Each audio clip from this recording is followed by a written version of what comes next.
মেয়ের বাপ যখন হবেন সেদিন বুঝবেন একটা মেয়েকে জন্ম থেকে বড় করা পর্যন্ত লক্ষ লক্ষ টাকা ইনভেস্ট করেছে ওই ভদ্রলোক ভদ্র মহিলা আপনার শ্বশুর শাশুড়ি। আস্ত মেয়েটা উঠাই দিছে আপনার কাছে, সারা পড়ালেখা করেছে মেয়ের বাপে, সার্ভিসটা নিবে কে? কথা বলেন। সার্ভিসটা নিবে স্বামী, তার ছেলে মেয়ে পড়াবে, ঠিক না? ঠিক। সুস্থ রাখছে তার বাপ মায়, আল্লাহ করাইছে, ওনারা ট্রিটমেন্ট করাইছে, কিন্তু ভোগ করবে কে? স্বামী।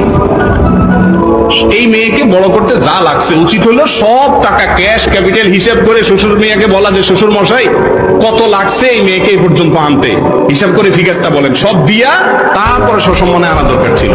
বেহায়া দেয় তো না, বাসর রাতে মহারানা মাপছে নেয়, উল্টারও যৌতুক চা। আল্লাহ তাআলা আমাদেরকে হেদায়েত দান করুন।